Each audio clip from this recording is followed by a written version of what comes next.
রংপুর রাইডার্সকে থামাতে পারছে না কেউ, টানা 7 ম্যাচ জয়। আজ রংপুরের দেওয়া 186 রানের জবাবে খেলতে নেমে 9 উইকেট হারিয়ে 178 রান তোলে খুলনা টাইগার্স। এতে 8 রানে জয় পায় নূর হাসান সোহানের দল। টানা 7 ম্যাচ জয়ে পয়েন্ট টেবিলের শীর্ষে উঠেছে রংপুর রাইডার্স। 14 পয়েন্ট নিয়ে তালিকার 1 নম্বরে রয়েছে দলটি।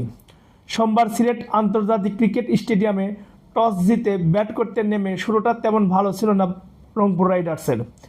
8 বলে 13 রান করা স্টিভেন টেলরকে বোল্ড করেন আবু হায়দার রনি। 11 বলে 7 করে সাইফ হাসান বোল্ড হন হাসান মাহমুদের ইয়র্কারে। 6 ওভারের পাওয়ার প্লেতে 2 উইকেটে 39 রান তোলে রংপুর। ওপেনার তৌফিক খান একটা প্রান্ত ধরেছিলেন, কিন্তু 30 বলে 4 বাউন্ডারি আর 1 ছক্কায় 36 করে আবু হায়দার দ্বিতীয় শিকার হন তিনি। চতুর্থ উইকেটে মারকুটে এক জুটি গড়ে তোলে 2 পাকিস্তানি খুশদিল শাহ আর ইফতিকার আহমেদ। 15তম ওভারের প্রথম 4 বলে নাসুম আহমেদকে 4 ছক্কা হাঁকান খুশদিল।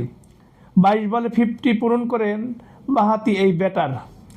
শেষ পর্যন্ত ইনিংসের 1 বল বাকি থাকতে ইফতিকারকে ফিরিয়ে 57 বলে 113 রানের বিশাল এই জুটিটি ভাঙেন হাসান মাহমুদ।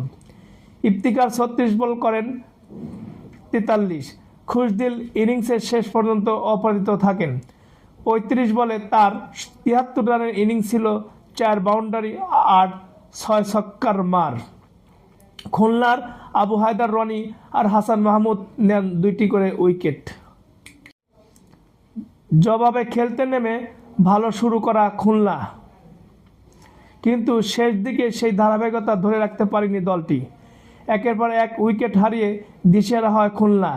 দলের হয়ে সর্বোচ্চ 58 রান করেন নাইম, দ্বিতীয় সর্বোচ্চ 39 রান করেন মেহেদী মিরাজ।